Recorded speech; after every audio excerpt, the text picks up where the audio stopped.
Entretien Brahim Sassi et Khalifa Mahiddin.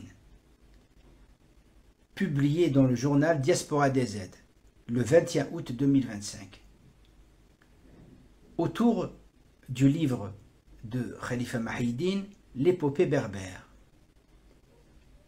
Khalifa Mahiddin dit « Par leur méconnaissance de la langue berbère, les égyptologues ont déformé le mot Amen en Amon. »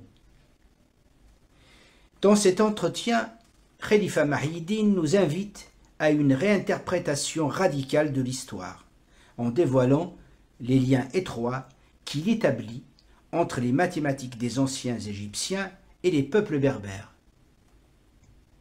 Khalifa Mahiddin révèle comment une analyse de la linguistique et de la toponymie peut bouleverser notre compréhension des origines de la civilisation des anciens Égyptiens qu'il relie aux Berbères. Dans son livre L'épopée berbère, paru en 2023 aux éditions Arabesque à Tunis, Khalifa Mahiddin part de l'idée que les Misra, les fils de Ra en berbère, les anciens Égyptiens, étaient des descendants de tribus de chasseurs-cueilleurs berbères. Ces tribus, selon lui, auraient migré depuis le Maghreb et le Sahara, apportant avec elles des connaissances ancestrales. La préface signée par Ginette Omassip, une figure éminente dans les domaines de la préhistoire et de l'archéologie saharienne, confère une crédibilité scientifique importante à son travail. En effet, la participation d'une ancienne directrice de recherche au CNRS est perçue dans les milieux académiques comme une reconnaissance de la pertinence et du sérieux de la thèse de l'auteur. En somme, Khalifa Mahiddin nous invite à un voyage de redécouverte où l'analyse des langues et des mathématiques peut redonner au peuple du Maghreb la place qui leur revient dans les origines des grandes civilisations.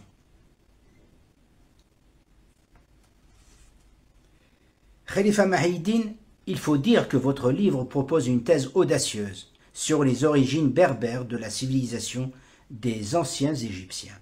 Comment êtes-vous arrivé à cette conclusion et quelles sont les principales sources historiques ou archéologiques sur lesquelles vous vous appuyez en dehors de la linguistique que vous mentionnez? Les égyptologues et orientalistes ont, depuis la Grèce antique, c'est-à-dire Hérodote, érigé une frontière imaginaire et dogmatique sur les plans ethniques, culturels, linguistiques et historiques entre l'Égypte antique et le reste de l'Afrique du Nord géographique.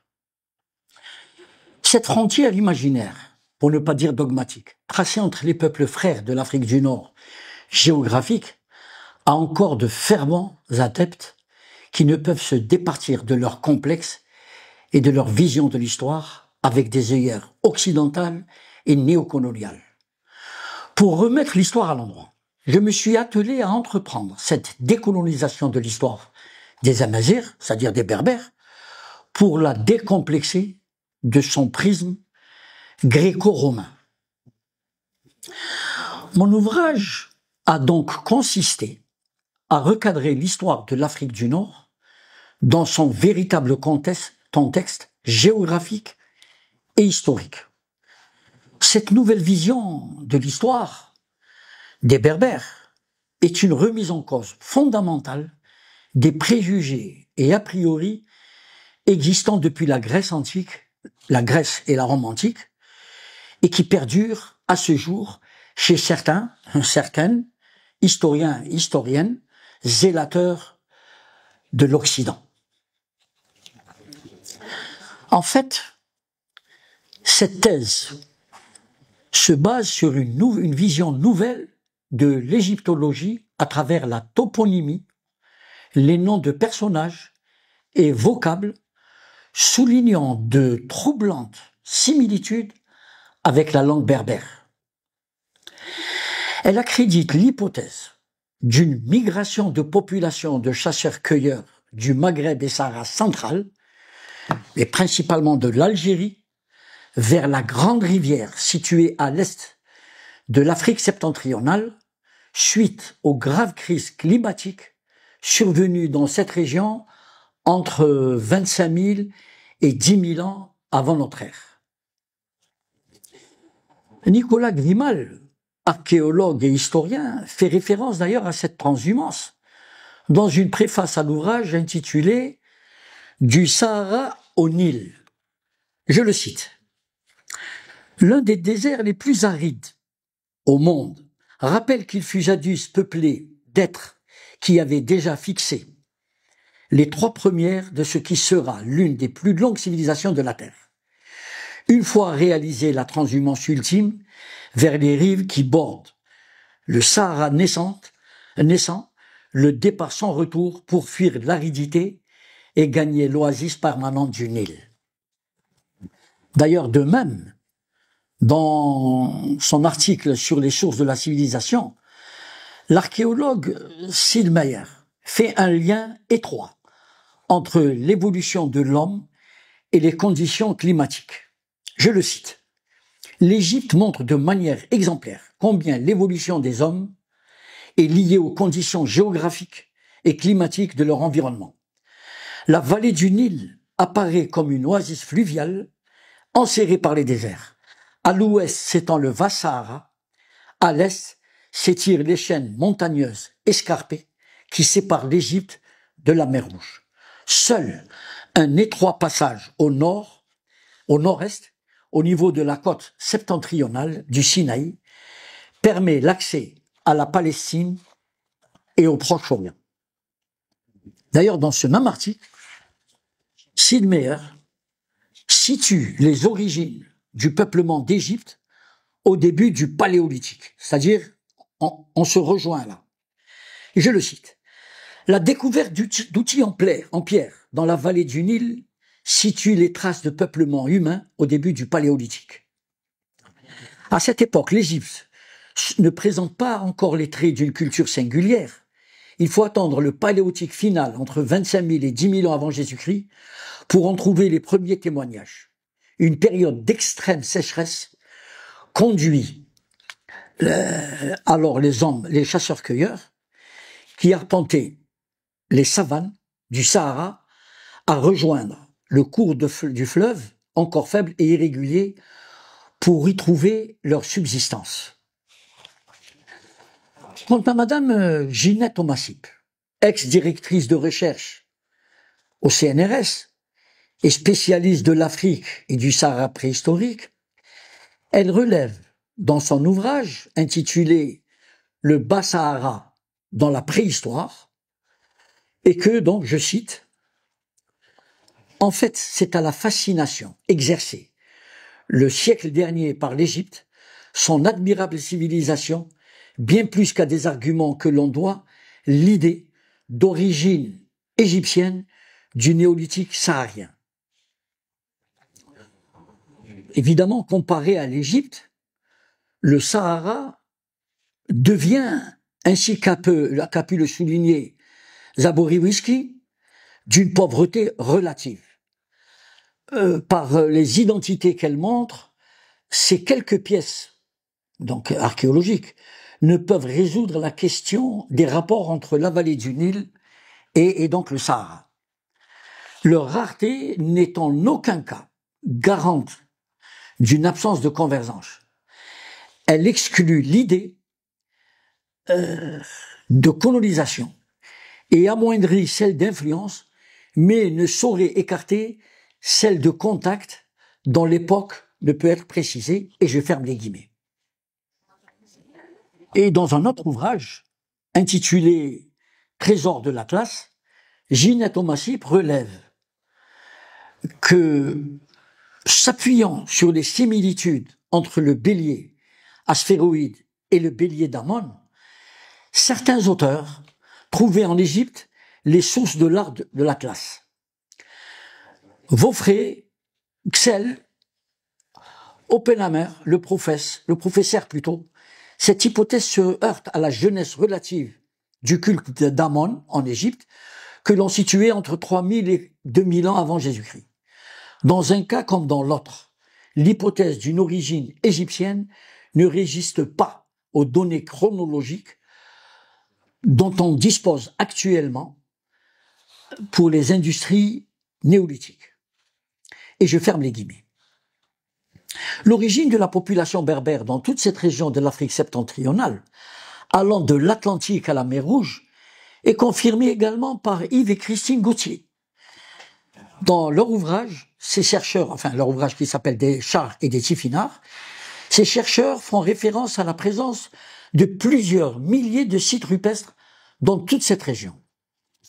Et ils relèvent que plus de 6000 rupestres, gravures, peintures, inscriptions lipico-berbères comprises, ont été localisées depuis l'Atlantique jusqu'à la mer Rouge et de l'Atlas saharien jusqu'au Sahel. D'ailleurs, et je le cite toujours, quelques sites très dispersés sont recensés dans le désert libique. Mais il faut aller jusqu'à la vallée du Nil pour observer à nouveau des densités plus élevées de sites dont beaucoup apparaissent dans un contexte pharaonique. Et c'est toujours eux qui parlent, les inscriptions libico-berbères sont parmi d'autres d'excellents indicateurs de présence de ces populations car elles définissent mieux que les textes historiques les limites de ce domaine berbérophone à travers les âges. Et je ferme les guillemets. Donc voici, de manière très succincte et non exhaustive, quelques sources écrites et archéologiques que j'ai complétées en faisant référence à la linguistique et qui clouent de manière définitive la berbérité de l'Égypte antique et même actuelle. N'en déplaise aux diviseurs des régions et des peuples. Vous faites un lien direct entre le nom Misra et le mot amazir Awrar. Pouvez-vous nous expliquer plus en détail la démarche linguistique qui vous a permis d'établir ce rapprochement et comment vous l'avez vérifié? La première erreur des égyptologues a été d'ignorer la véritable appellation de ce pays identifié comme Aegyptos ou Égypte par les auteurs de la Grèce antique, par déformation du nom de l'antique ville de Gebtou, devenue au fil du temps Coptos, que ça s'écrive avec un C ou un K. Les habitants de cette cité, désignés sous le nom de Coptes, bien qu'ayant été christianisés plus tard, dans leur très grande majorité, se sont toujours définis et se définissent à ce jour, à l'instar du reste de la population de ce pays, comme étant des Misra. C'est-à-dire, on pourrait dire en arabe Misraïn, et même chez les Hébreux, c'est Misraïm pour les Hébreux. C'est-à-dire les fils de la divinité Ra. À vrai dire, c'est Champollion qui m'a mis sur la piste lorsqu'il a déchiffré le cartouche de Ramsès, en le décomposant en Ra, qui est la divinité solaire, et Msès en relation avec la filiation à cette divinité. Mais il l'a fait par intuition. Tous les Algériens, sans exception, savent ce que veut dire Mistmourt. C'était donc pour moi une évidence. Ce n'est que plus tard que j'ai découvert qu'il existait une tribu des Eit Misra, ou Et Misra, dans les 13 tribus berbères vivant dans les montagnes de l'Atlas blidéen depuis les temps les plus reculés. À des centaines de kilomètres de là, nous avons la commune de Mesra, non loin de Mostaganem, qui fait, elle aussi, référence au fils de la divinité Ra. Pour ce qui est de Ra, j'ai pris en considération le fait que dans nos montagnes, on fait une abréviation de tous les noms. Fatma, c'est Fa, Saleha, on l'appelle Sa, Mouh pour Mohamed, N pour Neth, pronom de l'appartenance, etc. C'est donc en cherchant la source de l'appellation de Ra, qui désigne l'astre solaire, que j'ai fait le rapprochement avec Awrar, qui signifie jaune, blond, étincelant et même brûlant. Or, s'il y a bien une chose qui réunit ces qualificatifs, c'est bien le soleil. car en prenant en considération le fait que la quasi-totalité des noms de lieux et de personnages de l'Égypte antique proviennent à l'origine, je dis bien à l'origine, de nos contrées, principalement de l'Algérie. J'en ai déduit que Ra était bien le diminutif du mot Aura. Il n'y a pas de hasard dans l'histoire de l'humanité, et tous les éléments de langage ont une origine et une explication. D'ailleurs, par leur méconnaissance de la langue berbère, les égyptologues ont déformé le mot Amen, c'est-à-dire les eaux, en Amon. Ceci explique en outre, ou s'explique plutôt en outre, par le fait que les hiéroglyphes ne comportent pas de voyelles. Ils ont relevé que les anciens Égyptiens appelaient le Nil Itro. Selon eux, le mot Itro désignait un dieu lunaire, protecteur de la famille royale.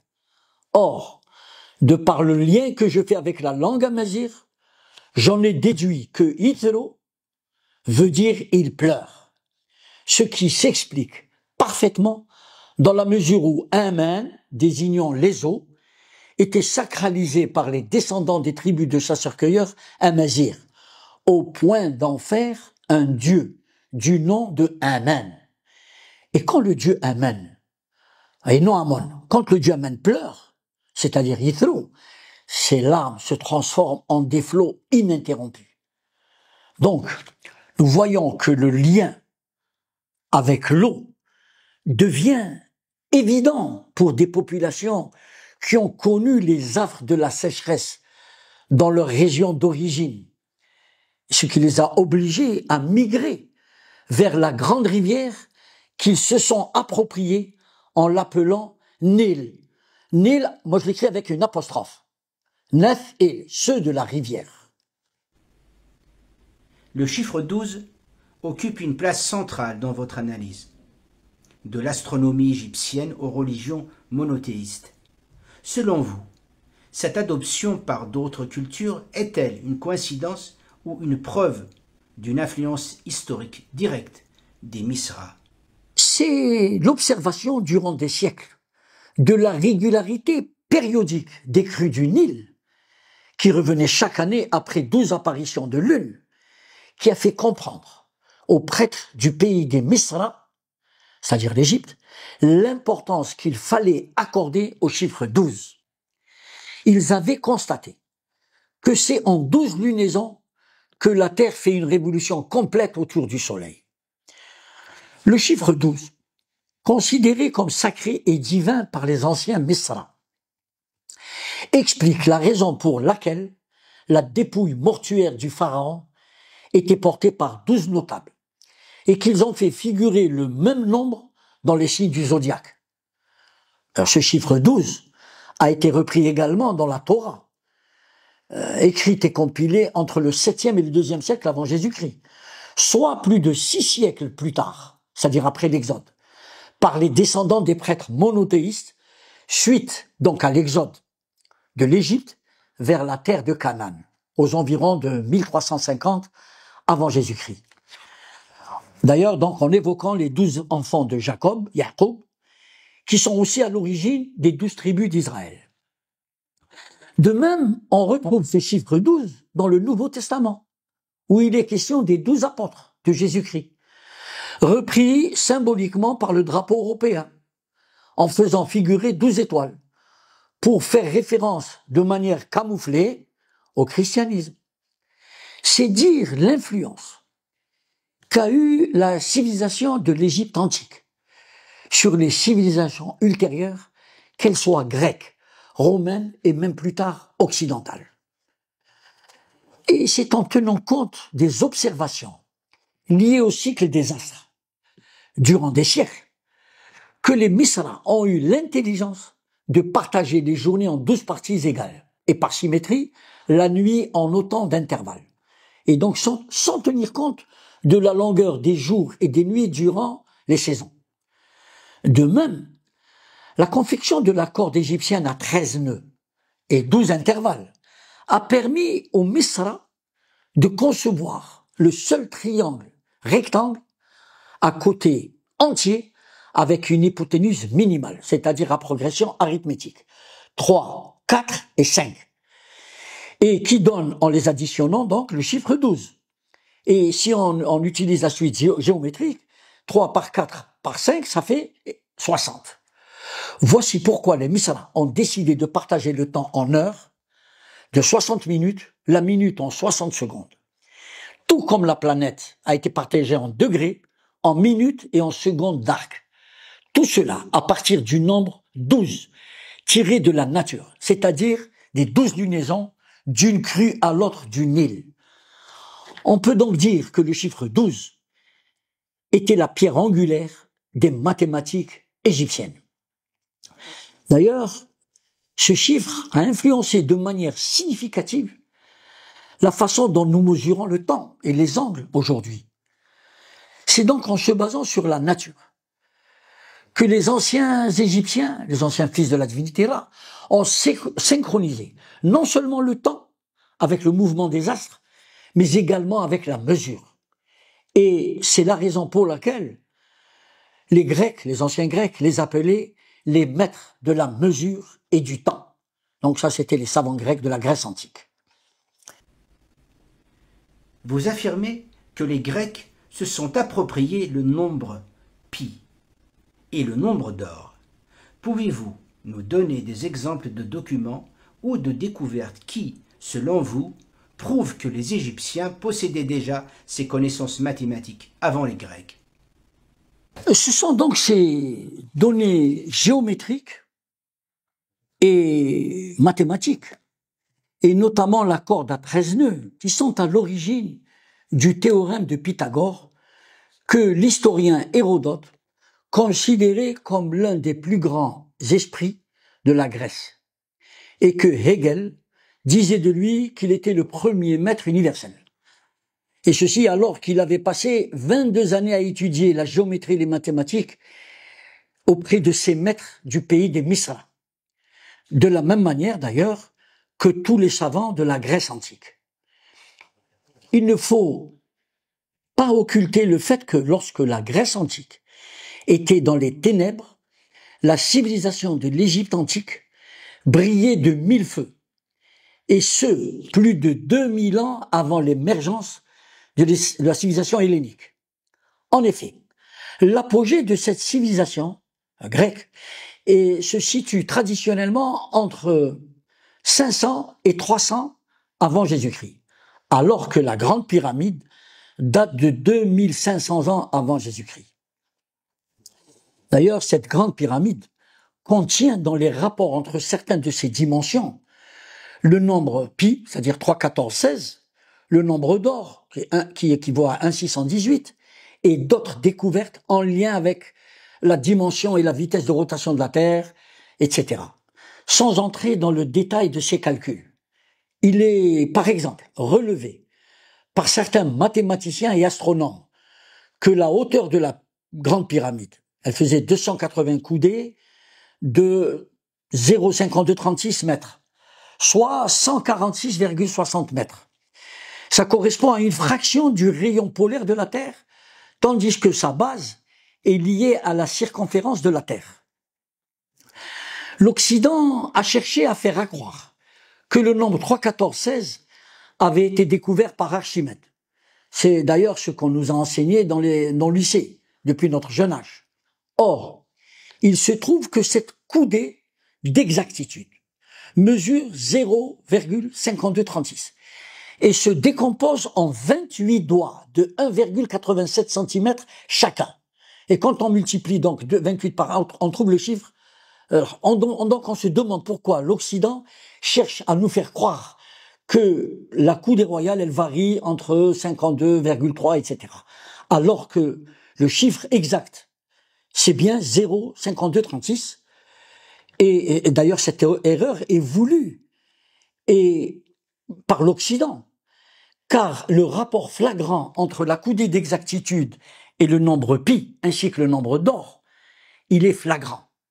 De même, la coudée lilotique, servant à calculer la montée des eaux du Nil, a été calculée sur la base du nombre d'or, soit 1,618 divisé par 3, ce qui donne 0,53 cm.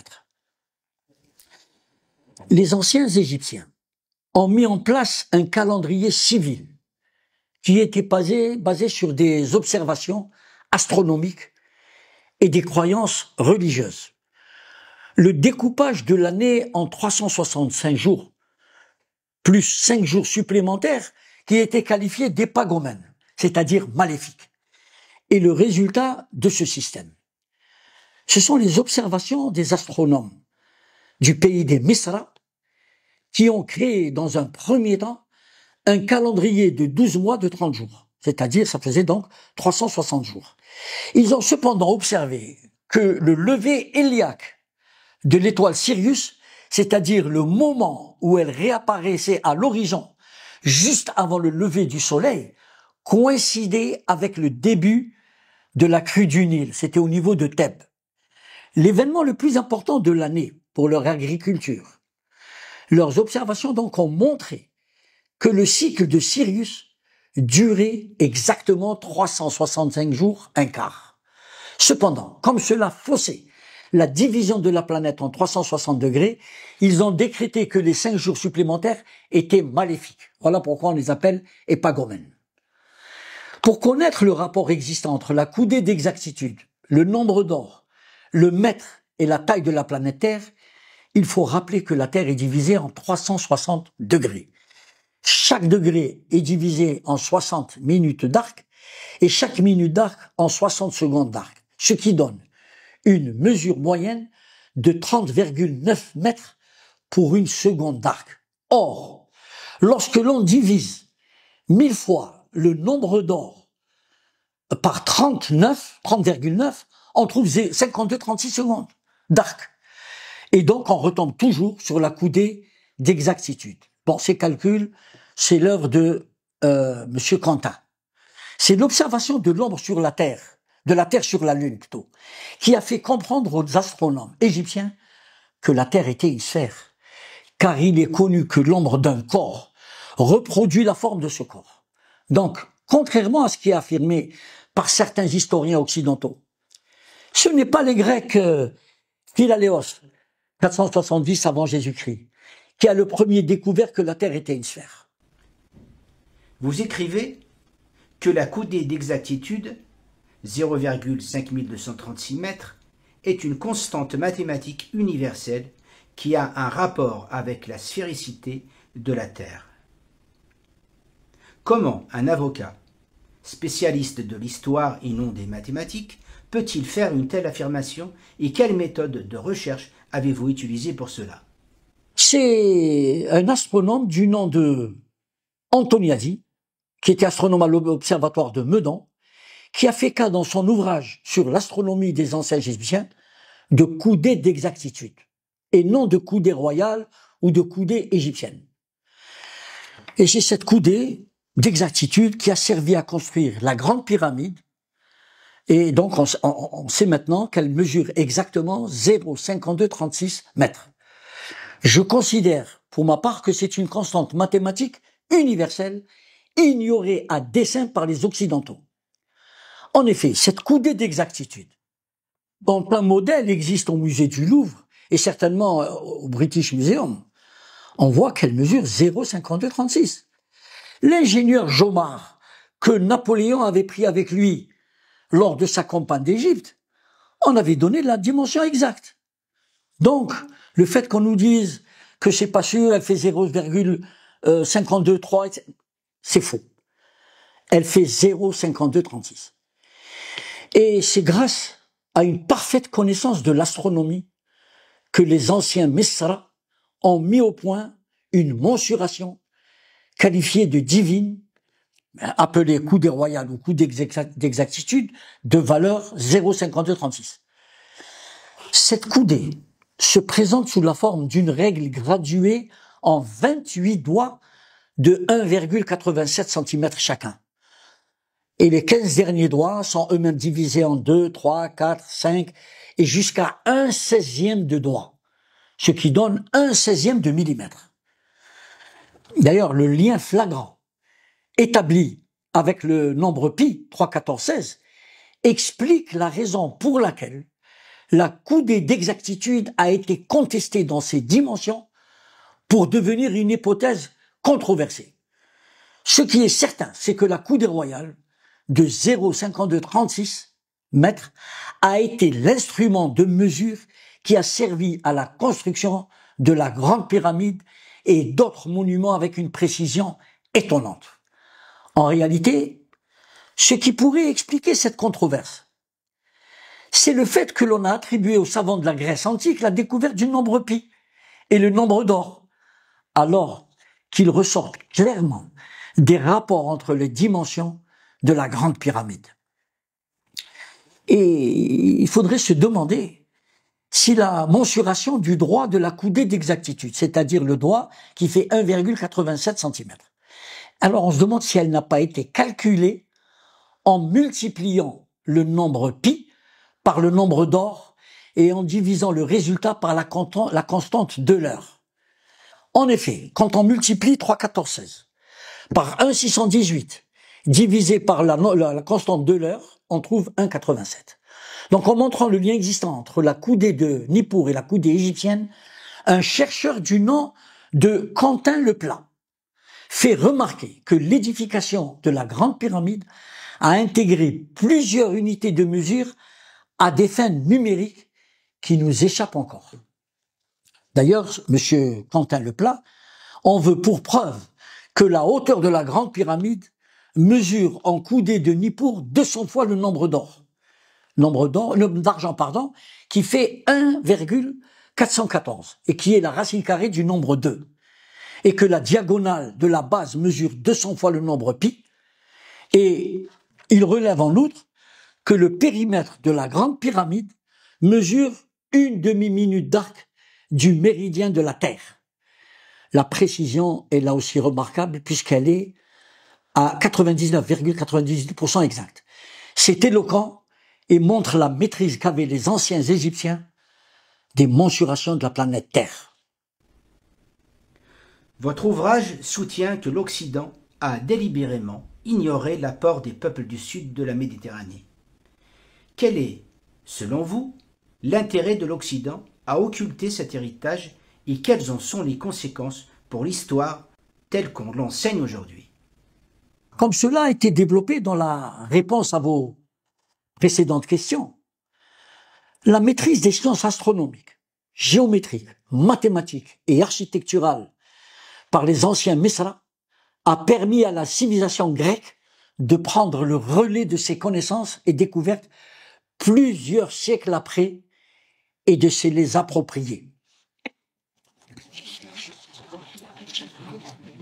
C'est d'ailleurs la raison pour laquelle je considère que cette coudée est une constante mathématique universelle mise sous le boisseau par l'Occident pour ne rien devoir au peuple du sud de la Méditerranée. Alors qu'elle est à l'origine de la découverte du chiffre pi, donc du nombre pi, 3, 14, 16, et du nombre d'or, 1,618, que les Grecs anciens se sont appropriés en l'appelant phi, en hommage au sculpteur Phidias, alors qu'ils auraient dû l'appeler mi, en l'honneur des Misra. Et donc, cela montre la justesse des calculs et la maîtrise que les Berbères d'Égypte avaient de la troisième dimension.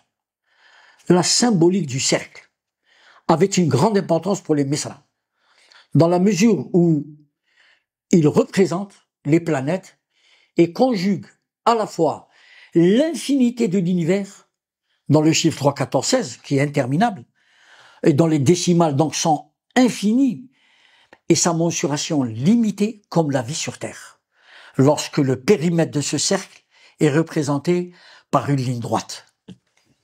Le rayonnement de cette civilisation s'est manifesté principalement dans les domaines astronomiques, mathématiques, géométriques et architecturales, poussant les plus grands savants de la Grèce antique à aller s'abreuver à l'école du savoir et de la sagesse égyptienne. D'ailleurs, dans son ouvrage intitulé Mémoire d'Ulysse, François Herzog donne les raisons qui ont mené les intellectuels grecs à considérer le voyage en Égypte comme une étape incontournable. Je le cite. Voyager en Égypte signifiera pour un intellectuel grec remonter le temps et entrevoir les commencements, pouvoir recueillir un récit ou tenir un discours vraisemblable sur les débuts de la vie civilisée en général ou de telle ou telle pratique culturelle. En somme, faire le voyage en Égypte, c'est pour le grec le moyen plutôt d'avoir plus de souvenirs que s'il avait 1000 ans. Donc, trouver la mémoire qu'il n'a pas eue pour trouver celle qu'il n'a plus. Ça, c'est donc Monsieur Herzog. Le savant grec d'origine syrienne, qui s'appelait Jemblik, qui est la déformation grecque de Yemlik, qui en arabe veut dire il possède, sous-entendu le savoir. C'est du moins mon interprétation. Voici ce qu'il écrivait à propos de Pythagore. Il fréquenta tous les sanctuaires avec beaucoup d'ardeur. Il s'instruisait en toutes choses, avec la plus grande attention, en cherchant à connaître personnellement tous ceux qui étaient réputés pour leur intelligence. C'est ainsi qu'il rencontra tous les prêtres, apprenant de chacun ce qu'il savait. Et c'est dans ces conditions qu'il passa 22 ans dans les temples de l'Égypte. Je ferme les guillemets. Vous rappelez que le volume d'une sphère de 1 mètre de diamètre plongée dans un cube de 1 mètre de côté est de 52,36%, soit 100 fois la coudée d'exactitude. Pensez-vous que cette coïncidence est une preuve irréfutable de la maîtrise mathématique des Misra, ou qu'il s'agit d'une observation fortuite de votre part? Il a été démontré tout à l'heure que la coudée d'exactitude de 0,5236 avait un rapport certain, elle a un rapport certain avec la sphéricité de la Terre. Cela se vérifie d'ailleurs lorsque l'on plonge une sphère de 1 mètre de diamètre dans un cube d'1 mètre de côté. Le volume occupé par cette sphère dans ce cube est de 52,36%. Donc ça fait 100 fois la coudée d'exactitude. Ce n'est pas moi qui ai trouvé cette relation. Mais si mes souvenirs sont bons, c'est toujours donc ce mathématicien, monsieur donc Quentin Leplat, qui a fait plusieurs vidéos sur la question. Un dernier mot peut-être? Donc pour nous, une conclusion s'impose. Ces populations berbères, qui se définissent à ce jour comme des Misra, des fils de la divinité, là, se sont appropriés les rives du Nil, Neth-Il, N'-I-L, c'est-à-dire ceux de la rivière, où elles ont bu, Eswan, d'où barrage d'Assouan, Eswan, en Amazir, en relation avec Erguissaouen, en Algérie, dans le sud algérien, Sahara algérien. Ils ont campé ou bivouaqué, d'où Tunis, capitale d'Égypte antique, qui a un rapport avec Ténès, Tunis et Tanis, et qui a été donc, comme je vous ai dit, la première capitale de la première dynastie pharaonique. En s'installant dans cette vallée fertile, ces chasseurs-cueilleurs amazirs ont gardé les mêmes appellations que dans leur territoire d'origine. Donc on a vu Misra, on a vu les Aït Misra dans les monts de Blida. Nil, nous avons Oued Nil en Kabylie orientale. Tinis, Tanis, en rapport avec Ténès, Tunis, campement bivouac en berbère ancien. Mizrouna en Égypte, avec chez nous Bni Mizrana, la forêt de Mizrana près de Tablat, et Mizrana en Kabylie, et donc qui est un dérivé d'Amazir. Les pharaons Amenès, Amen est saison à lui, en relation avec In Amenès dans notre Sahara, dans le Sahara algérien. Djer, troisième grand pharaon de la première dynastie, en relation avec Adrar Ndjerjer, Djurdjura, ou Djer, ou Amdjer, dans le Tassili, comme un géant. Et puis aussi un Menfel en liaison avec Memphis, qui est en liaison avec Faranda, Tafraoui, Ifri, qui veut dire grotte ou abri. Les chasseurs-cueilleurs qui ont quitté leur territoire de la région centrale de l'Afrique du Nord pour aller s'installer sur les rives du Nil suite à l'assèchement climatique qu'a connu la région, ne se doutaient pas que leur descendance allait être à l'origine, non seulement de l'une des plus grandes civilisations de l'histoire de l'humanité, mais aussi des deux premières religions monothéistes, le judaïsme et le christianisme. Donc le judaïsme, par les descendants des prêtres monothéistes ayant été contraints à l'exode par le clergé polythéiste, sous la direction du prophète Moïse, Moussa pour ses congénères, et par la suite, le christianisme, suite à la rébellion de Jésus-Christ contre le judaïsme, qu'il jugeait donc trop sectaire. C'est-à-dire le prophète Jésus-Christ qui jugeait cette religion trop sectaire. Et Jésus-Christ qui s'appelait Isa pour ses congénères, par les descendants des prêtres monothéistes qui se sont installés en terre de Canaan. Il est donc important de relever que Moïse, premier prophète monothéiste, demandait à ses fidèles de ponctuer ses prières par le mot Amen lors de la traversée du Sinaï. C'est dans l'Ancien Testament, Deutéronome 27, 15. De même que dans le premier commandement, il est relevé que le premier mot prononcé par Dieu à l'adresse de Moïse, c'est le mot Anaki, je suis, et qui signifie dans tous les parlers berbères, de l'Atlantique à la mer Rouge, je suis ou c'est moi, et on retrouve ça dans Exode 22. Et je vous remercie.